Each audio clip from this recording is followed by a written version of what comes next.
Well, welcome. I'm Dylan McCullough with KelownaNow, and I'm joined today by the West Kelowna Fire Chief, Jason Broland. Welcome. Yeah, thanks for having me. It's nice to have you in the new offices here. Yeah, it's a beautiful spot.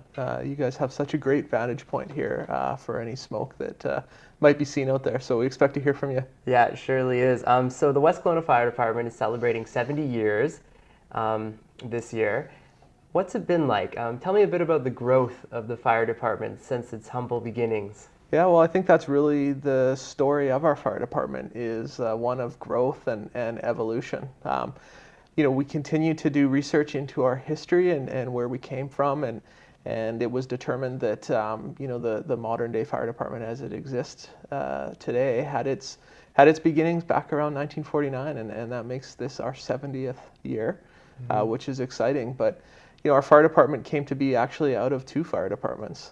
There was a West Bank Fire Department and a Lakeview Heights Fire Department, and in the 1980s, those fire departments were merged together under an improvement district, and was definitely not an easy process to have two fire departments with different ways of doing things come together, but forms part of our history.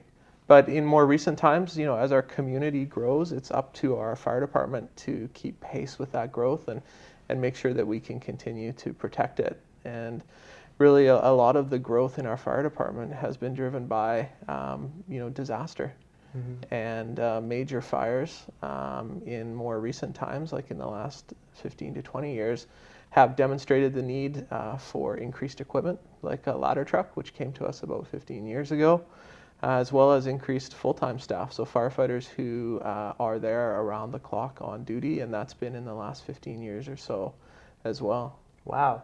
You mentioned some pivotal moments of growth. What are some of the most memorable moments for the West Kelowna Fire Department?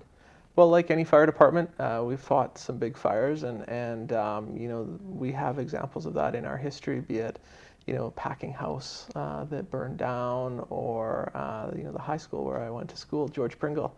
They had a significant fire there. It actually caught on fire twice, and they ended up finding the kids who lit it on fire hiding in the basement of the school, and it was only after the police sent their dogs in to the basement did the kids come out.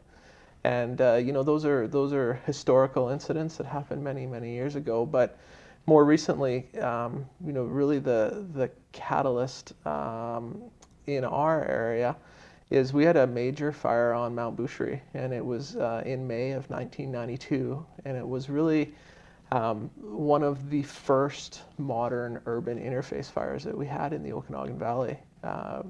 It was a fire where our fire department had to bring together other fire departments under our mutual aid agreement. So Kelowna and Peachland came and helped. We worked closely with BC Wildfire Service, but also we had to evacuate a big portion of our community. And back in the early 1990s, that hadn't happened very much. And when we look back on that now, like we as a region sure have a lot of experience with that, starting in 92, but then in 03 and again in 08 and 09 and 14 in the last few years.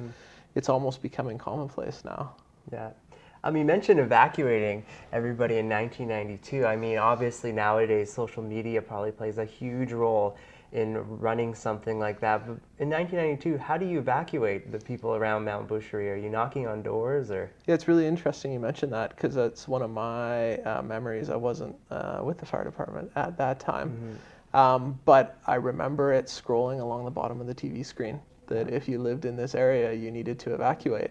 And of course, that technology is still with us, and we reach a certain part of the population that way in an evacuation. But now, as you say, like we have so many more tools that we never would have even thought of in 1992, and that doesn't really seem like that long ago. No, it doesn't. So last year, obviously every year in BC is a busy wildfire season, but last year specifically, the South Okanagan and Peachland and Penticton, there were some large wildfires. What kind of role does West Kelowna Fire Department play alongside BC Wildfire Service in fighting those blazes? Well, as I've said, we've come a long way since the 1990s, and fighting those kinds of fires is something that we're getting very good at. We get better every time it happens. I'm really proud that in our region we have such a strong spirit of cooperation when it comes to wildfires. It's not only, if the fire happens to be in West Kelowna, obviously we'll be right on it trying to deal with it. But we can also call on our partners from nearby fire departments.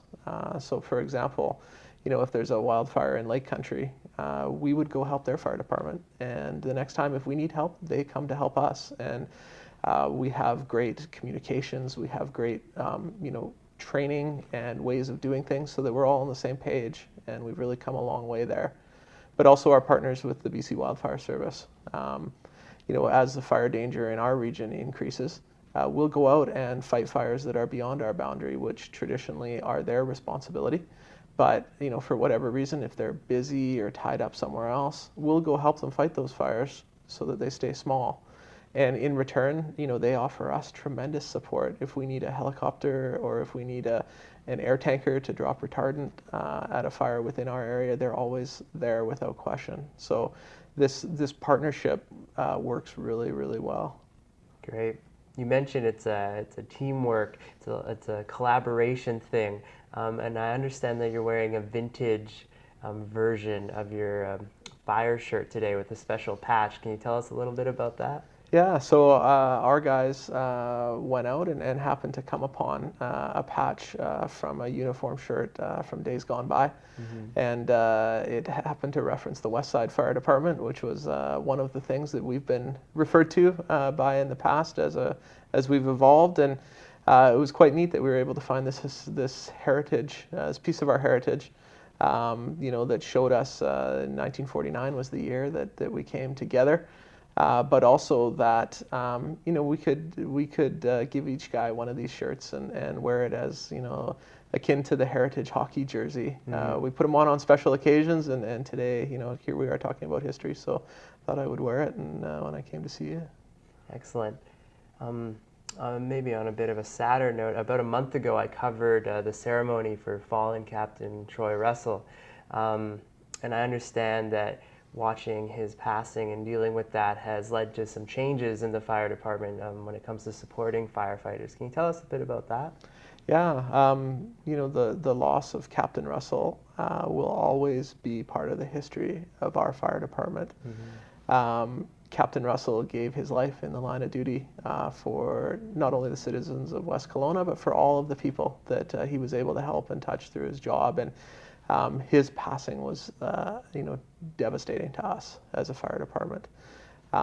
So we do everything we can to remember him as a part of our history.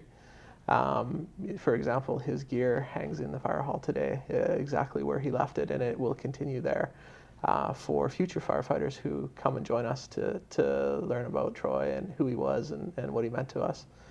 But we are always examining what we do. And trying to determine, is there a safer way to do it?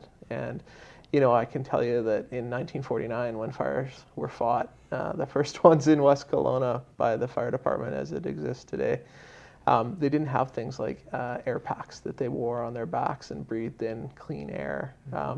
In a lot of cases, they didn't even have, firefighting outfits that included pants. They had rubber boots and long jackets. And today, we have state-of-the-art, great technology that protects us when we go into fires. But we still see firefighters that are dying of cancer and exposure to the toxic smoke that they breathe. And part of that is because we're continually improving our equipment, but also because building materials are changing. There's so many more chemicals in building materials today than there were 70 years ago, for example. So we're now much more conscious of how we clean ourselves up after a fire. It used to be that, in 1949, it was a real mark of pride to have a dirty face mm-hmm. after a fire because it showed that you'd been in there and you've been working hard. Mm-hmm. But today, that's a mark of, you're not taking care of yourself because you're exposing yourself and your skin to these nasty toxic chemicals. Well, it is great to hear that the fire departments of today's world are thinking about their firefighters and their health. The fire season is around the corner, if it's not here already. The Okanagan's had a bit of rain this week, but it's probably not enough. How can people prepare themselves for the upcoming fire season and maybe their homes? Yeah, well, we've got a few things that we ask of people. The first is easy. If you see smoke where it shouldn't be, phone us. Phone 911, that's what it's there for. The people that answer your calls are tremendous professionals.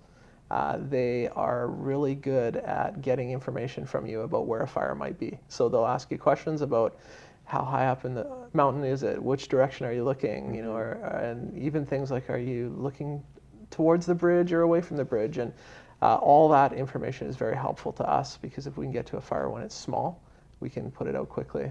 But also we ask people, take some time and look at the Fire Smart guidelines. You can Google Fire Smart Canada, and there's lots of information about things you can be doing around your home to make our job easier if there is a fire.